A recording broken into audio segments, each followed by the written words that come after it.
Hi everyone, today we're going to be looking at how to best utilize the brand new Look into Bitcoin API. Now this video is mainly going to be aimed at those that maybe don't have too much extensive experience with utilizing APIs. So this is going to be a little bit of a simplistic, really quick start guide for those to really get the best use out of the new Look into Bitcoin API. So what is the new API? Well, this is basically allowing Look into Bitcoin site subscription pro users to access data directly from Look into Bitcoin. So this now allows you to use this data directly for your own purposes in external third-party applications, potentially for automation or just better management of your own trading and investing signals. So you can see here from this documentation, this now allows you to use a wide variety of these Look into Bitcoin metrics and get the data directly to whatever platform you're using. So today we're just going to go over a really quick and simple, easy way for you to actually get started using this data. So for this tutorial, we're actually going to be using Google Sheets. Now I've used Google Sheets for this video just because I think it's a great starting point for anyone who's looking to maybe dip their toes into utilizing APIs. And this is a very free and simple, which requires almost no coding solution to allow you to really test out and see what works for you. So first and foremost, we're going to go to extensions here. This is just a brand new blank Google Sheet. I'm going to click on the app scripts. Now this is going to allow us to code something into Google App Script, which is very similar to JavaScript. Now what I've actually done is provided the code that you'll require in the description below this video. So you can just copy and paste it directly into this to avoid having to code anything yourself initially. And I just thought I'd mention, if you struggle to get to this page, just double check that you're not signed into multiple Google accounts. Maybe try this in an incognito window first and make sure you are using Google Chrome. I've tried Brave browser and a couple others and had a few issues. It definitely works best in Google Chrome. I know there might be other solutions, but if you're having any issues, just make sure you're maybe in an incognito in Chrome and make sure it's not a managed workplace account. So once you're in here, we can just paste the code in directly. And like I said, this is just in the description of this video below. So once you paste it in, it should be about 92 lines. There might be a couple at the start or just beneath it that you can change. But the only thing we now need to do is make sure there's nothing at the bottom or at the top here. Just make sure it looks like this. And then we're actually going to need to just press Ctrl and F to open this Finder window here. And we're going to find every instance of the question mark. And we're going to replace that with just this angular bracket for greater than. And we'll just replace this button to replace all. Now, the only reason I've done this is because the YouTube description doesn't allow me to actually paste in these angular brackets. So I just pasted them in as question marks for you to then replace them by yourself, just using the Ctrl F and replace all function. And then what we're going to need to do here is on line 7, if you just delete this, replace your API key, little note here. And then all we want to do here is paste in the API key that is provided on lookintobitcoin.com. So back here on Look into Bitcoin, just make sure you're signed in on this API bit here.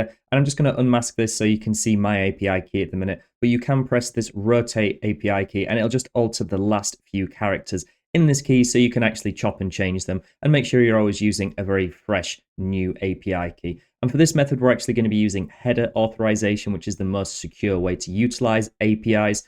And like I said, don't share this API key with anyone. If you ever think that maybe someone has seen your API key, just go in here and press rotate. So we're just going to copy that.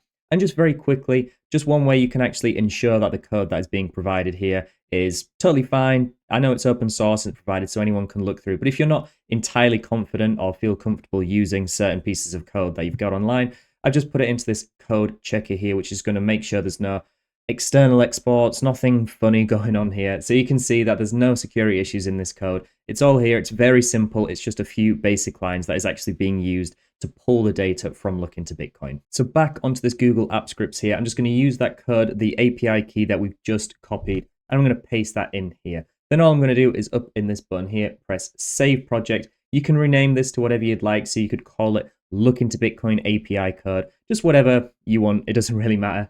And then if we go back to the Google Sheet here, we're actually going to have to do a little refresh just to make sure that it is actually pulling into this Google Sheet. And what I've found is sometimes you actually have to go back onto App Scripts just if you don't get this button here. But if you have to go back onto App Scripts, maybe do another refresh, it should be there. But we're looking for this Look into Bitcoin automations button just up here.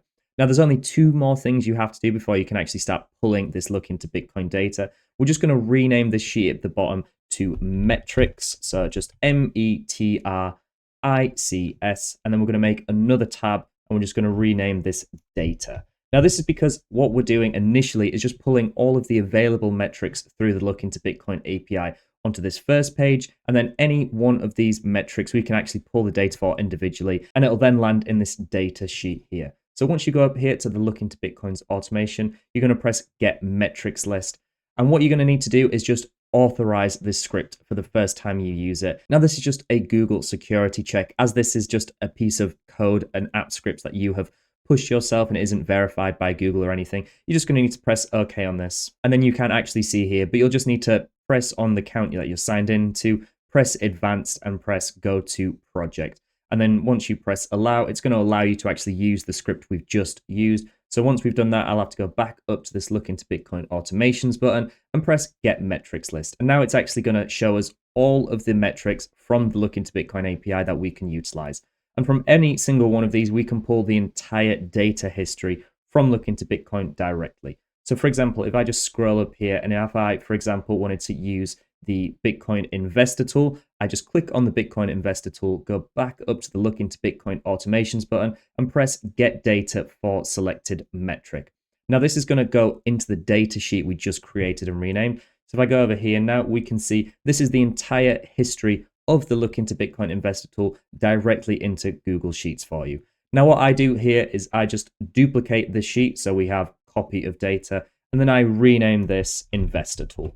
Now this just makes sure that I don't accidentally clear the data, because if we go back into the metric sheet, and for example, I wanted to use the active address sentiment indicator, if I press Get Data for selected metric now, this is going to overwrite the data in this data sheet. So if we can just scroll back up now, we'll see that all of this has been cleared, and we can now see the active address sentiment indicator metric here. So if I just duplicate this once again, rename it active address sentiment indicator, or just to keep it nice and short, just AASI, we can now have that data available to us as well. Now here's where you can start getting quite creative with what you're doing with this data. So for just a very simplistic example, we could actually use this investor tool data just to have a really simple way to explain or see if we're in a currently accumulation territory, or maybe an area which we should be taking profits. So if I just, for example, have an oversold column here and an overbought column here, what we need to do is, if we can just say equals the current price is less than the 730-day moving average, it currently isn't, so that's false. Or we can say if price is greater than the 730-day moving average multiplied by 5, which currently isn't either. And then we can drag this down and see, for example, when this turns true, it means we're oversold, which means we're currently in a good area for accumulation. Price is currently beneath the 2-year moving average, which historically has been a great area to pick up some discounted BTC. And then if I were to pull this all the way down, once we see the overbought column turn to true, it indicates that Bitcoin has actually surpassed the moving average multiplied by 5, which historically is when Bitcoin is getting to somewhat overheated conditions. Now what you can do is actually just create a new sheet, and if I just name this, for example, strategy, you can actually start collating the data from these different sheets into one, so we can maybe get confluence and signals derived from multiple different data points all at once in a very simple and automated way. So just as a very quick example here, what I've done in this new strategy sheet we've just created is had the investor tool oversold and investor tool overbought columns here, and then I've just used this formula here to pull the data from the investor tool sheet. And then what we can do is pull that G2 data, which was this column we made here for the oversold and then the overbought. And then what we could do is, like we said, start combining metrics. So we could find out when the active address sentiment indicator is dipping beneath one of the standard deviation bands, and then accumulate only when we get an active address sentiment indicator, while also oversold on the investor tool. And then from this, we can have collated signals from Look into Bitcoin metrics, all in one very simple Google Sheets document. Now, I know this is just a very quick, simplistic example, and if you have lots of experience utilizing APIs, you'll probably have more refined solutions to this. What you can do is, for example, if you were doing this once a week or once a month, what you can do is, when you're getting new data, is just any day, what you can do is come to any one of these metrics once again. So for example, if we were to use the active address sentiment indicator once again, we could just press the Get Data for Selected Metric button once again. And what I'm going to do is just rename this active address sentiment sheet to the old, so we can see that this is the old data, because we've maybe waited a week or a few days before we're pulling the data once again. And then what I can do here is use the new active address sentiment data, duplicate this, rename it to active address sentiment indicator.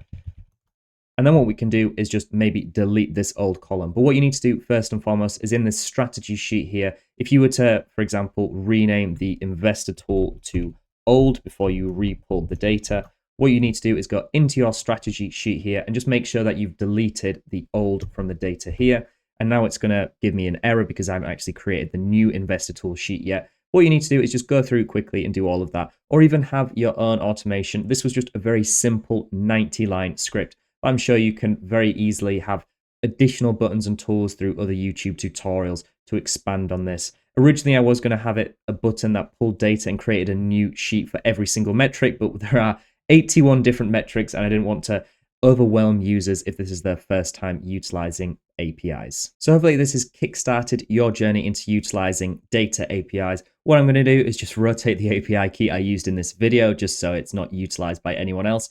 And of course, if there's any issues or anything, please leave a comment down below. This is just a first iteration of the Look into Bitcoin APIs. If there's any other feature requests you would like or any additional tools you would like including into this API metric, just let us know. We look to expand on these documents and make it the best and most accurate data source for any Bitcoin data anywhere at a fraction of the standard industry price. And if you like this video, don't forget to visit lookintobitcoin.com where you can consider becoming a site subscriber to gain access to not just these new API features, but a whole host of other great benefits such as professional resolution charts, advanced macro and portfolio data tools, in-depth crypto industry reports, live and personalized indicator alerts, private trading view scripts, and more, all for a fraction of the standard industry price. And let me know how you'll be using the Look into Bitcoin new API and how it's going to help to improve your trading, investing, and analysis. Thank you all very much for watching, and I'll see you in the next one.